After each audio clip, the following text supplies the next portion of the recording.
Buenas tardes, profesor. Somos el grupo número 2B, conformado por los alumnos Frank Colque, Lenin Ludeña, Rodrigo Ramírez, Jairo Díaz y Yanela Sea, y el que les habla, José García. Y en esta ocasión, en taller número 3, el tema que vamos a tratar es albañilería confinada, proceso constructivo de muros no portantes. Introducción. Hasta una época relativamente reciente, la albañilería era el arte de construir a base de piedras, ladrillos y bloques.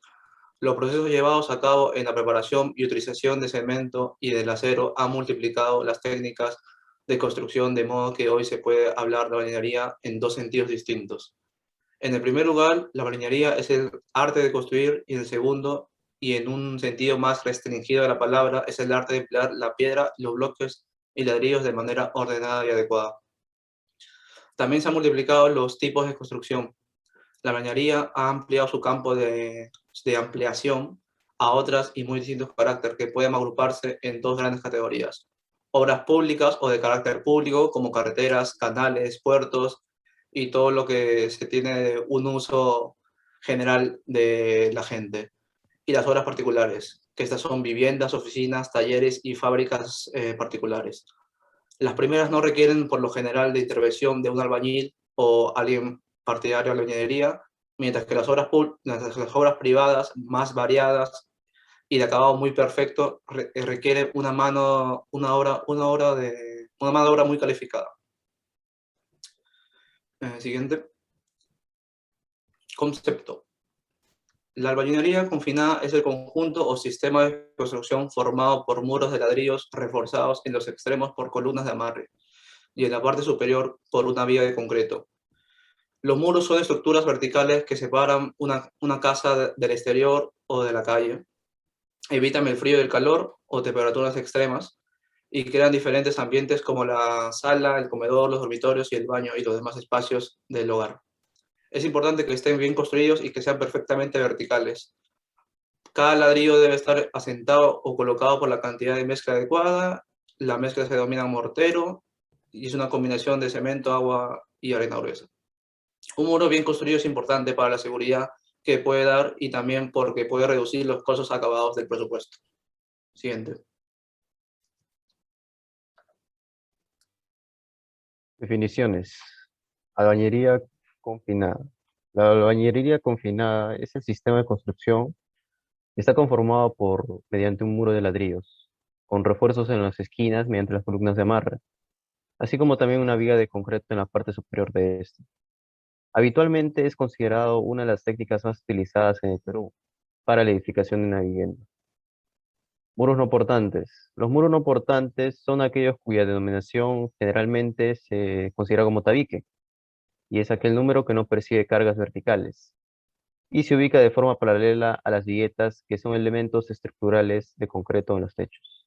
Siguiente. Ladrillo para tabiques.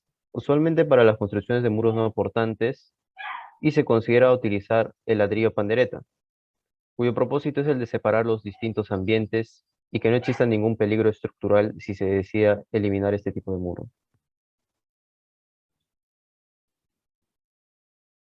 El asentado ladrillo de soga es aquel donde se utiliza el lado más largo del ladrillo, cuyo resultado es el de un muro conocido como tabique, y que usualmente utiliza el ladrillo pandereta. El aparejo de cabeza.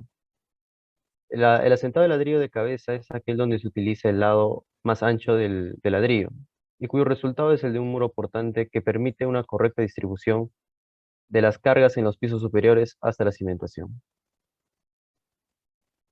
Siguiente.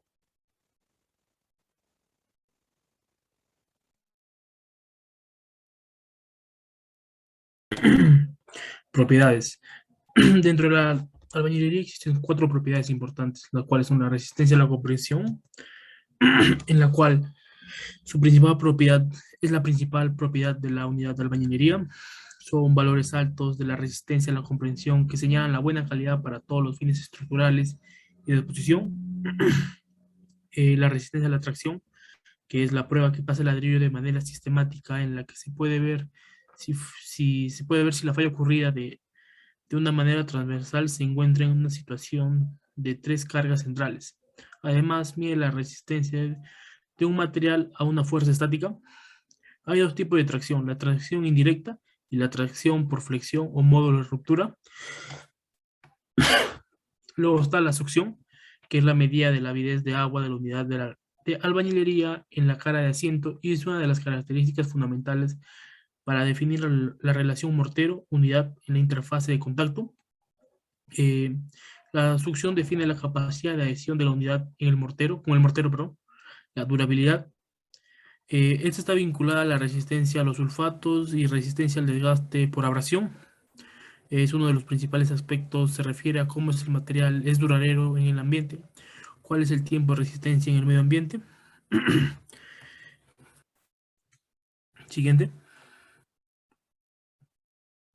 Tipos de albañilería. Aparte de la albañilería confinada, tenemos la albañilería simple, que es cuando se habla de albañilerías que se referencia a la forma tradicional, esa que ha sido desarrollada mediante experimentación, es aplicada sin el empleo de ciertos materiales. Simplemente se apoya en el uso de ladrillos y el mortero o argamasa. La albañilería reforzada, la cual para una mayor durabilidad se emplea este tipo de albañilería, ya que como su nombre lo indica, refuerza los elementos tanto horizontales como verticales, lo que permite que las estructuras se mantengan más fuertes. Luego sigue la albañilería armada, la cual para una mayor durabilidad se emplea este tipo de albañilería, ya que como su nombre lo indica, refuerza de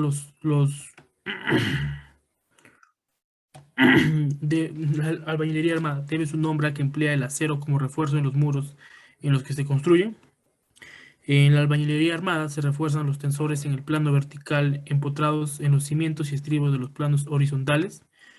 Y por siguiente. Ventajas. Una de las ventajas más importantes es su sistema antisísmico. Como mencionamos anteriormente, esto se debe a que el sistema utiliza amarres, vigas y columnas y que unidos componen un sistema estructural sólido y flexible al mismo tiempo. Otra ventaja es que permite la distribución de peso de la construcción hacia las direcciones y de manera igualitaria. Los cimientos y las columnas de una identificación de X pisos soportan cantidades similares de presión. Además, tienen alta resistencia al fuego porque usan materiales incombustibles. Es fácil de conseguir la mano de obra que conozca este sistema constructivo. Ahora, siguiente. Las desventajas. En muros de carga no se puede realizar modificaciones. Su edificación requiere de mano de obra calificada. Requieren mayor control de obra. Las unidades que se emplean son de un 25% más costosas en comparación con la albañilería confinada. El diseño de las plantas y las alturas de estos edificios deben ser modulares para que encajen con las unidades. Siguiente. Ya, es un comparativo simple con el sistema porticado. El sistema porticado es aquel que compone de 2 elementos principales, vigas y columnas, pero la albañilería confinada tiene vigas, columnas y muros. Los muros de ladrillos en este caso solo sirven para dividir espacios, no aportan resistencia a la estructura. Además, ambos sistemas estructurales representan seguridad y confiabilidad siempre y cuando su diseño y proceso constructivo se realice correctamente. Siguiente. Ya, proceso constructivo. El proceso constructivo empieza mayormente con el trazo y el replanteo para la excavación de cimiento, y de ahí ya se procedería a la excavación de zanjas.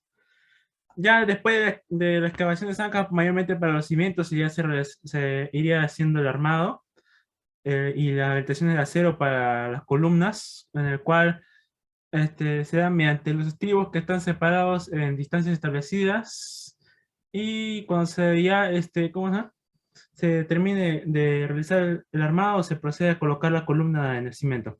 De ahí llegaríamos a hacer el vaciado de concreto, en cimientos corridos, en el cual ya lo fijamos mayormente las columnas en su lugar establecido para que no se dé un declive entre ellos. Ya, el encofrado y después seguiría el encofrado vaciado, desencofrado de sobre cimientos, en el cual ya, como digo, sería el encajonamiento de madera para poder vaciar el concreto y darle ya forma al sobrecimiento y mayormente evitar un derrame que pueda existir. Ya después del vaciado de concreto, nomás sacamos el material del encofrado y después de los días ya de secado, ya sacamos el encofrado de dicho cimento. De ahí ya seguiría la relleno y la compactación del terreno para que usamos el mismo material que del terreno para llegar a rellenar los espacios vacíos que se llegaron a realizar por las excavaciones. Luego de eso realizamos los asentamientos de ladrillos de los sobrecimientos para mayormente los muros, en el cual es un proceso de colocación de ladrillo sobre una capa de mortero ya nivelada y precisada previamente al asentado de ladrillos. Y además es importante mayormente fijarse que el sobrecimiento esté perfectamente nivelado. Luego de eso seguiría el encofrado y vacío y desencofrado de columnas. Una vez que mayormente se haya levantado el muro, se arman el encofrado de las columnas. Estos pueden llegar a servir como molde durante el vaciado de concreto, dándole las dimensiones que ya han sido especificados en el plano. Al realizar el vaciado de concreto debe ser constante hasta que se llegue a terminar, y para que se llegue a compactarse de manera correcta se requiere usar el uso de la vibradora. Y ya una vez terminado se debe verificar que el encofrado se haya mantenido completamente vertical y de ahí retirar el encofrado para verificar en sí si no hay cangrejeras. El vaciado de falso piso. Antes de realizar este vaciado, se recomienda mayormente el colocar puntos de referencia para que nos permitan controlar el nivel que se llega a tener el acabado. De ahí llegaríamos a realizar el encofrado de vigas. Para el encofrado de vigas, mayormente se necesitan los tableros para los costados, formados comúnmente por tablas, barrotes, tornapuntas de soporte y las T de madera que sirven para soportar la carga y el fondo del encofrado. Luego de la realización, se llegaría a hacer la colocación de ladrillos de techo, para el cual a partir ya el tablado del techo terminado y el fierro de la viga ya esté ubicado, se procede a la colocación de ladrillos y luego del fierro en las viguetas y la losa de techo. Ya de ahí se realizaría la colocación de acero en vigas y viguetas ya para la losa aligerada, y se debe verificar que no se llegue a chocar con ningún punto de los encofrados mayormente. Luego de eso se llegaría a colocar ya el acero de temperatura, que se debe colocar sobre los ladrillos en sentido transversal a las viguetas, y ya finalmente se realizaría el vaciado de vigas y viguetas en la losa aligerada. Para el proceso constructivo del muro no portante, mayormente a diferencia de los muros portantes, estas son, como se dijo, son paredes tabiques, como actúan de cerramiento y divisiones, y solo como no soportan materiales, nada, solo se llegaría a colocar. Esto ya podría ser ya prefabricados con diferentes materiales, tales como ladrillos huecos o como también tabiques de placa de yeso. Siguiente. Ya, proveedores. En las proveedoras hemos encontrado, por ejemplo, los ladrillos Lark, que es una marca peruana que fabrica ladrillos cerámicos de arcillas utilizados para la construcción de edificios y viviendas, incluidos los muros portantes y no portantes. Cuenta con muchas clases de ladrillo para cada tipo de la construcción, siguiendo las normativas peruanas. Tiene como tipos de ladrillos para muros, ladrillos para techos. Okay. Luego están los ladrillos pirámides. Es una marca muy famosa, igualmente peruana, de Persa, que tiene como marca proveer a todo el Perú ladrillos de alta calidad de arcilla para la construcción de viviendas. En Lima, tanto en Lima como en provincia. por los años en el mercado hace que esta empresa sea una empresa confiable y económica, por lo que el momento de elección de proveedores para ladrillos es una de las más requeridas. Este proveedor cuenta como ladrillos para tabiquería, para techo decorativos también, como el Caravista 9, los no tradicionales, como el Povedilla 15, el techo puede ser ladrillo de 12 huecos, o ladrillos tabiquería, ladrillos King Kong 18. ¿Qué más? Ah, ya. Los ladrillas Incafort. También es otra empresa peruana muy conocida que brinda servicios para proveer ladrillos de calidad a precios competitivos que satisfacen el mercado. Una de sus misiones es la economía, que sus clientes vayan de acuerdo al producto que ellos compran, ajustando los parámetros ecológicos. Además, esta empresa se preocupa por el medio ambiente, evitando dañarlo al momento de la producción de sus ladrillos. También ofrece profundidad con los servicios sugeridos por sus compradores, garantizándose confianza, precio y calidad. También cuenta con ladrillos como panderetas, como ladrillos King Kong, ladrillos para techo y ladrillo de techo 12 y ladrillo de techo 15. Es muy importante porque en su página, al momento de revisar, te dan cada tipo de información, cada dimensión, cada peso y la función que cumple cada ladrillo. Siguiente.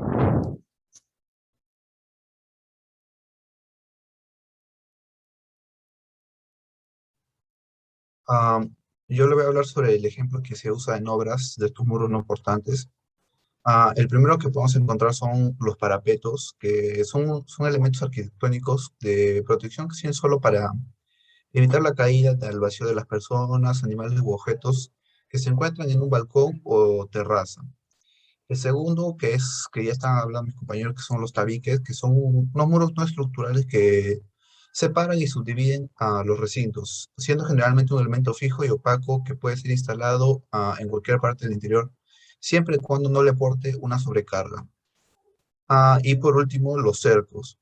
Estos son empleados para definir los límites de los terrenos y de las casas de los vecinos y contiguos. Pero asimismo también se puede tener como su misión de impedir el ingreso de personas ajenas a la propiedad. Siguiente. Bueno, las recomendaciones que podemos usar es que para la construcción de este tipo de muros es recomendable seguir la normativa del E070 del RNE. Además, se recomienda que presenten cuidado más que todo al momento de realizar el vaciado, se deben revisar que esté todo correcto para que después no se encuentren problemas al verse inclinada de cierta forma. Tercero, sería que para este sistema de construcción es recomendable realizar una inspección en los materiales que se ejecutarán en obra para poder tener un control de calidad adecuado. Y finalmente, para todo tipo de albañilería se debe elegir el cemento ideal, dado que de nada serviría utilizar este método de construcción si no se tiene un buen control de los materiales, como sería el cemento. Siguiente, por favor. Y las conclusiones que podemos llegar son que la albañilería confinada es muy usada en nuestro país, en la mayoría de viviendas que podemos encontrar. También existe una gran variedad de proveedores de ladrillos, por lo que es una ventaja al momento de seleccionar calidad, precio y confianza. Los muros portantes llegan a ser de utilidad en ciertas ocasiones de las obras para ahorrar recursos y dinero. Algunos de estos tipos de de uso de los muros, son usados para separar lugares y a la vez para cuidar el recinto de las personas. Y por último, al utilizar el sistema de muros no portantes, como los tabiques, nos ayuda a distribuir correctamente las zonas de espaciamiento, por lo tanto nos permite emplear la máxima área posible. Siguiente.